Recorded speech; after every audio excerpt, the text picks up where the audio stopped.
Then we have question number 26. What would be the number of nucleotides for a protein molecule of about 142 amino acids? अब देखें सवाल यहाँ है कि question में पूछा है कि what would be the number of nucleotides for a protein molecule of about 142 amino acid. अच्छा, अमाइनो एसिड्स कितने हैं? 142 अमाइनो एसिड है, ठीक है। अच्छा, एक अमाइनो एसिड के लिए एक न्यूक्लियोटाइड नहीं होता, यानी एक अमाइनो एसिड को 3 न्यूक्लियोटाइड्स का जो एक कोडॉन होता है, जो कोड्स आपने पढ़े हैं, वो पिक करता है। अब इसका मतलब है 142 अमाइनो एसिड हैं, तो टोटल न्यूक्लियोटाइड्स जो है ना कितने होंगे? What would be the number of nucleotides, यानी मैसेंजर आरएनए के अकॉर्डिंग पूछा है। तो आप एक काम करें, 142 को जो है ना आप मल्टीप्लाई करते हैं। 142 को मल्टीप्लाई कर देंगे 3 से, क्योंकि एक अमाइनो एसिड को 3 न्यूक्लियोटाइड्स पिक कर रहे हैं, ठीक है। तो इस केस में आपके पास आंसर हो जाएगा कि 32 into 6 and 34 into that would B 426। अगर आप मल्टीप्लाई करते हैं तो आपके पास 3 से मल्टीप्लाई करने की वजह, अच्छा इस तरह का क्वेश्चन कभी भी आए तो 142 अमाइनो एसिड हो या जितने भी हों, लेकिन आप 3 से मल्टीप्लाई इसलिए कर रहे हैं क्योंकि एक अमाइनो एसिड के लिए 3 न्यूक्लियोटाइड्स रिक्वायर्ड होते हैं उसको पिक करने के लिए। तो that's why we just mark the question of the 426, यानी 26 का जो आंसर एमसीक्यू नंबर 26 का वो 426 है। तो रीज़न मालूम हो गया आपको, क्लियर। हाँ, अगर ये पूछा जाए ना कि न्यूक्लियोटाइड्स जो डीएनए में है उसका वो कितने होंगे, तो आप 426 का जो आंसर है उसको 2 से मल्टीप्लाई कर देंगे तो आपको डीएनए के न्यूक्लियोटाइड्स का भी सीक्वेंस मालूम हो जाएगा। Got it. एंड 27 क्या बता रहा है, क्वेश्चन क्या है कि basic structural framework of all types of membranes are, तो मेनली फॉस्फोलिपिड बायलेयर, बट उसमें लिपिड एंड प्रोटीन्स का जो एक मेन कॉम्बिनेशन है that helps to maintain the structure and the framework of a membrane, so that's why we consider the lipoproteins for all cell membrane. Okay, lipid and protein का combination, यानी वो almost हर तरह के cell के अंदर इनका combination पाया जाता है मेम्ब्रेन में। Non protein but inorganic detachable cofactor. अब देखिए नॉन प्रोटीन भी एमसीक्यूज नंबर 28 में कह रहे हैं नॉन प्रोटीन जो प्रोटीन के अलावा यानी प्रोस्थेटिक ग्रुप का जिक्र हो रहा है, और वो ऑर्गेनिक नहीं बट इनऑर्गेनिक डिटैचेबल कोफैक्टर। तो वो अगर इनऑर्गेनिक है, वो डिटैचेबल कोफैक्टर होगा, तो हम उसको क्या नाम देंगे? अब अगर यहाँ ऑर्गेनिक मेंशन होता ऑर्गेनिक, तो वो डायरेक्ट कोएंजाइम था। एपो एंजाइम प्रोटीन पार्ट को कहते हैं, प्रोस्थेटिक ग्रुप ओवरऑल उसमें दोनों ही ऐड हो जाएंगे। तो जो डिटैचेबल को फैक्टर है इनऑर्गेनिक पार्ट, वो एक्टिवेटर कंसीडर होगा जो एंजाइम की एक्टिविटी को एनहांस करने के लिए रिस्पॉन्सिबल होगा। डिफरेंट टाइप्स ऑफ मिनरल्स वगैरह, ठीक है, मैग्नीशियम जिंक वगैरह, ये सब एज ए को फैक्टर्स जो है एक्टिवेटर्स का काम करते हैं। एमसीक्यूज 29 है when inhibitor binds to enzyme other than active site, यानी एक्टिव साइट के अलावा जो कि एलोस्टेरिक साइट है, and alter is structure then it is called. अच्छा, अब इनहिबिटर जो एंजाइम के साथ अटैच होता है और वो उसकी एक्टिव साइट के अलावा अटैच होता है, इसका मतलब है वो एलोस्टेरिक साइट पर अटैच हो रहा है, तो ऐसे इनहिबिटर को हम क्या कहेंगे? नॉन कॉम्पिटिटिव इनहिबिटर, जो कि एलोस्टेरिक साइट पर अटैच होते हैं। एज वी नो दैट कि हम सबको नॉन कॉम्पिटिटिव इनहिबिटर कंसिडर करते हैं। MCQ 30th है cyanides are potent poisons, these are the actual poisons of living organisms and can kill inhibiting of dash essential for cellular respiration। तो यहाँ जो जिस एंजाइम को साइनाइड इनहिबिट करता है वो बेसिकली माइटोकॉन्ड्रिया के अंदर इलेक्ट्रॉन ट्रांसपोर्ट चेन को परफॉर्म करने वाला एंजाइम साइटोक्रोम ऑक्सीडेज, ठीक है। साइटोक्रोम ऑक्सीडेज जिसको हम COX शॉर्ट फॉर्म में भी लिखते हैं, ये वो एंजाइम है जो माइटोकॉन्ड्रिया के अंदर ऑक्सीजन को जो है वो ऑक्सीडाइज करने में हेल्प कर रहा होता है। सॉरी, गेन ऑफ इलेक्ट्रॉन्स के लिहाज से हम कहेंगे ऑक्सीजन को रिड्यूस करने में हेल्प कर रहा होता है फाइनली एज इलेक्ट्रॉन एक्सेप्टर। तो साइटोक्रोम ऑक्सीडेज एंजाइम जो है ना, इसको इनहिबिट करता है और इससे माइटोकॉन्ड्रियल डेफिनेटली डेथ होती है, तो फिर सेल भी जो है उसी लिहाज से रिस्पॉन्ड करना बंद कर देगा और that will be death of the living tissues. Then we have MCQ 31 urine leaves the kidney through the duct. अच्छा, लीव्स द किडनी वो है यूरेटर के जरिए, ठीक है। यूरेटर का अपर ब्रॉड पार्ट जिसको आप पेल्विस कहते हैं, तो उसके ज़रिए जो है ना यूरिन यूरेटर के ज़रिए यूरिन, और अगर होता यूरिन लीव्स द ब्लेडर तो फिर उसका आंसर होना चाहिए था यूरेथ्रा। अच्छा, अब ये पेल्विस तो ब्रॉड पार्ट है ना यूरेटर का, so urine leaves the duct through urine leaves the kidney through a duct. अब वो डक्ट पूरी कौन सी है, ट्यूब लाइक, तो वो यूरेटर। एक्चुअल में तो ब्रॉड पार्ट पेल्विस है जो किडनी के अंदर है, बट वहाँ से यूरिन यूरेटर के ज़रिए बाहर आएगा towards urinary bladder. MCQ number 32, digestion of which food component start from oral. हमेशा ओरल कैविटी के अंदर डाइजेशन ऑफ कार्बोहाइड्रेट स्टार्ट होती है एज लाइक अमाइलेज एंजाइम, जिसको हम टाइलिन भी कहते हैं। In human gut chylomicrons are form by the combination of.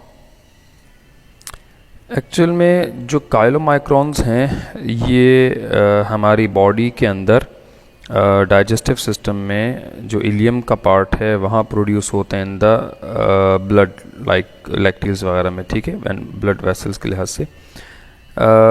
ये chylomicrons basically transport of fats में हेल्प करते हैं, और हमारे ब्लड की जो प्रोटीन है, मेनली एल्ब्यूमिन प्रोटीन, तो ये हमारे ब्लड में प्रोटीन, यानी एक्चुअल में ये प्रोटीन्स जो हैं वो लिपिड्स के साथ अटैच होते हैं। तो हमसे पूछा गया है कि फॉर्म द कॉम्बिनेशन ऑफ, इसमें लिपिड्स को यानी फैट्स को ट्रांसपोर्ट करते हैं और ब्लड के अंदर मौजूद प्रोटीन ट्रांसपोर्ट करता है। तो एक्चुअल में आपके पास काइलोमाइक्रोन्स कब बनते हैं, जब आप फैट्स आपकी बॉडी में एब्जॉर्ब होते हैं और उन्हें प्रोटीन के साथ बाइंड करवाया जाएगा, तो वो काइलोमाइक्रोन्स कंसिडर होते हैं, ठीक है। 34 MCQs है, the dark reaction of photosynthesis takes place in the stroma. As we know that dark reaction Calvin cycle या light independent reaction कहते हैं, stroma में होगा।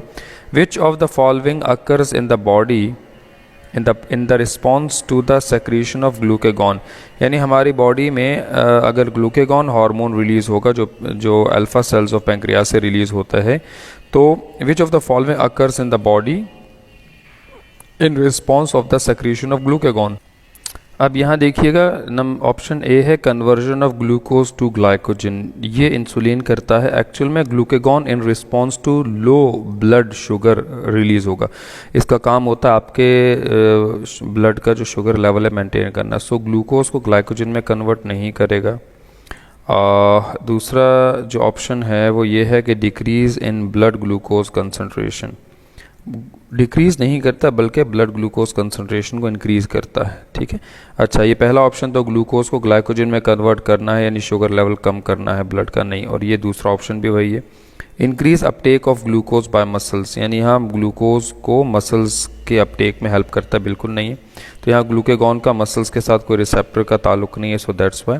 और ये लेकिन production of cyclic AMP in target cells, cyclic AMP basically target cells में क्या करेगा कि ग्लूकेगॉन किसी टारगेट सेल को लाइक लिवर सेल्स से ग्लाइकोजिनोलिसिस के लिए जो है वो परफॉर्म करने को बोलेगा। तो ग्लाइकोजिनोलिसिस के लिए cyclic adenosine monophosphate will act as a secondary messenger, ताकि ग्लाइकोजन की ब्रेकडाउन से ग्लूकोज कन्वर्ट हो और ग्लूकोज जो है ना वो ब्लड के अंदर उसका शुगर लेवल मेंटेन होगा। So it would B of D option, ठीक है।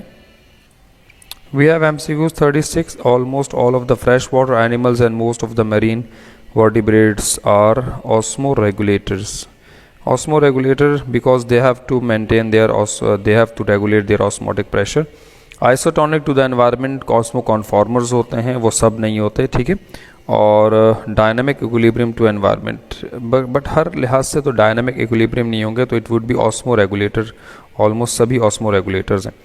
इन marine environment the ion secreted by the kidney, marine environment में mostly sodium ions would be the most one, ठीक है। और सोडियम आयंस अपटेक क्योंकि body के अंदर ज़्यादा होगा, so that's why they have to secrete the ions by the kidney, mainly they would be sodium ions.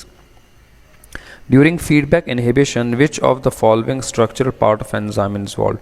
feedback inhibition में enzyme का कौन सा structural part जो है ना वो involve होगा? Feedback inhibition we know that कि ऐसा प्रोसेस जिसमें एंजाइम्स जिस सबस्ट्रेट को प्रोडक्ट बनाते हैं, so when the concentration of a product increases so the excess of product will attach to the enzymes, और एंजाइम की वो एलोस्टेरिक साइड से अटैच होते हैं, thus reducing the activity of enzymes. और ये फीडबैक इनहिबिशन के ज़रिए एंजाइम्स अपनी जो एक्टिविटी है, अपना जो फंक्शन है उसको रेगुलेट करते हैं. सो that would be the which of the following structural part of enzyme is involve, that allosteric site mainly. 39 which of the following enzyme does not need a cofactor, वो कौन सा एंजाइम है जिसे cofactor की ज़रूरत नहीं है. We know that like pepsin is a simple enzyme, and we know that simple enzyme don't have any other non-protein part. So in that case we will have answer of pepsin, क्योंकि pepsin एक simple enzyme की class से belong करता है, या जिसे proteo enzyme भी कहेंगे, और इसमें कोफैक्टर यानी नॉन प्रोटीन पार्ट नहीं होता. Hexokinase, alcohol dehydrogenase, carbonic anhydrase, these are the complex or the conjugated या hollow enzymes है जिनमें cofactor की ज़रूरत है, but the pepsin do not need a cofactor. Okay, then MCQs 40. If another molecule having a shape very similar to the enzyme's substrate, if another molecule having a shape very similar to enzyme substrate binds to it dash active binds to the active site, it would then inhibit enzymes function. Definitely they have to. देखें reverse तो नहीं कर सकते, inhibit complete decrease कर सकते हैं, हम इसको डिक्रीज़ कह सकते हैं. उसकी वजह यह है कि यहाँ पे जो मॉलिक्यूल होगा वह कॉम्पिटिटिव इनहिबिटर के तौर पे काम कर रहा होगा, और कॉम्पिटिटिव इनहिबिटर के तौर पे वो एंजाइम के एक्टिव साइट के साथ अटैच हो रहा है, तो वो एंजाइम का फंक्शन डिक्रीज़ कर सकता है, कम्प्लीटली इनहिबिट नहीं कर सकता, क्योंकि सब्सट्रेट के साथ कम्पीट करेगा. सो वो एंजाइम फंक्शन डिक्रीज़ करेगा. डायरेक्ट इनहिबिट का मतलब कंप्लीट स्टॉप नहीं कर सकता, बिकॉज सब्सट्रेट अवेलेबल है, तो सब्सट्रेट भी अटैचमेंट जो है वो कर रहा होगा एक्टिव साइट पे to some extent. Then we have MCQs 41. Myofibrils within the muscle fiber which are known as ultramicroscopic structure actually. So myofibrils in the muscle fiber contain thick and thin. तो thick और thin filament में जो myosin है वो thick है, actin thin है, तो that would be respectively myosin and actin, as we know that in a structure of skeletal muscle. 42 है vertebrae of the neck are called cervical. We call them as a cervical vertebrae. That are actually 7 cervical vertebrae. ठीक है, so that would be 42 का answer है beta. MCQs 43 है which vertebrae together are called pelvic vertebrae, जिनको आप pelvic vertebrae या hip region के लिहाज से कंसिडर करेंगे. तो इसमें हमारे पास कॉक्सीजियल एंड लंबर है, लंबर एब्डोमिनल रीजन में है. Sacral and coccygeal, sacrum and coccyx का जो एरिया होगा that would be consider as the, यानी सर्वाइकल, थॉरेक्स, लंबर, लंबर के नीचे सैक्रल एंड कॉक्सीजियल है, तो यहाँ पे sacral and coccygeal would be consider as the pelvic vertebrae. Pelvic region में सबसे लास्ट एरिया जो हिप का है, तो वहाँ पे ये वाली बोन्स होंगी. The correct option about spinal nerve, spinal nerve कितनी है? 33 पेयर्स नहीं है, 31 पेयर्स हैं, एंड वी नो दैट के 31 पेयर्स हैं. और डॉर्सल रूट कंटेन सेंसरी, बिल्कुल ऐसे ही डॉर्सल रूट में आपको सेंसरी न्यूरॉन्स मिलेंगे, so that would be the option of the dorsal root contain sensory neurons. ठीक है. 45 है the dash is sometimes given by injection as an emergency treatment cardiac arrest, तो that would be epinephrine और adrenaline. इसको चूँकि ये during emergency और heart beat को इंक्रीज़ और मसल कॉन्ट्रैक्शन में बहुत हेल्प करता है कार्डिक मसल्स में, so that's why it would be inject is इंट्राकार्डियल injection के तौर पे दिया जाएगा कार्डिक अरेस्ट में. Then we have MCQs 46. Which one of the following is neurotransmitter? We know that dopamine, serotonin, GABA, epinephrine, these are the neurotransmitter, but the rest of sodium ions, calcium ions, hydrochloric acid, they are not neurotransmitter. 47. Which one of the following is chemically a steroid? So ADH, thyroxine, insulin, they are not steroid protein hormone, but like cortisone, they are considered as a steroid hormone. And which hormone is secreted by variety of cells over the body? Which hormone is secreted by variety of cells over the body? देखें, इसमें question में कहा गया है कि hormone जो आपकी body के डिफरेंट सेल्स प्रोड्यूस करते हैं, कोई एक ऑर्गन प्रोड्यूस नहीं करता. सेक्रीटिन जो है ड्यूडेनम में प्रोड्यूस होता है. एरेथ्रोपोइटिन हार्मोन जो है वो किडनी प्रोड्यूस करती है. एंडोर्फिन पिट्यूटरी ग्लैंड से रिलीज़ होता है, प्लस सेंट्रल नर्वस सिस्टम भी रिलीज़ करता है. लेकिन जो प्रोस्टाग्लैंडिन है ना, ये बॉडी के तमाम उन टिश्यूज़ में रिलीज़ होता है जहाँ कोई इन्फेक्शन होगा या जहाँ कोई प्रॉब्लम होगी, और ये मेनली उस इन्फेक्शन को हील करने में, पेन को रिड्यूस करने में, स्वेलिंग को कम करने में हेल्प करता है। तो प्रोस्टाग्लैंडिन वैरायटी ऑफ सेल से प्रोड्यूस होगा, ऑप्शन ए होना चाहिए। 49 which brain portion is responsible for controlling body coordination. So देखिए, बॉडी कोऑर्डिनेशन डेफिनेटली इसमें मसल्स कोऑर्डिनेशन के अकॉर्डिंग बॉडी का बैलेंस पोजीशन मेंटेन करना, so that will be the main function of the cerebellum, the second largest part of your brain after telencephalon, ठीक है। The oestrogen hormone secretion during the oogenesis is stimulated by. Oestrogen hormone जो है वो oogenesis में जब ओवा की synthesis formation होती है तो एस्ट्रोजन हार्मोन को स्टिमुलेट करता है FSH हार्मोन फॉलिकल फेज में, और FSH इसे रिलीज़ करवाएगा ओवरी से ताकि ये एंडोमेट्रियम प्रोड्यूस करे, और FSH oogenesis को प्रोमोट कर रहा होगा। तो ये इस तरीके से जो है ना, यहाँ इसका आंसर होना चाहिए FSH हार्मोन, फॉलिकल स्टिमुलेटिंग, जो पिट्यूटरी ग्लैंड के एंटीरियर लोब से रिलीज़ होता है और फिर वो एस्ट्रोजन हार्मोन रिलीज़ करवाएगा।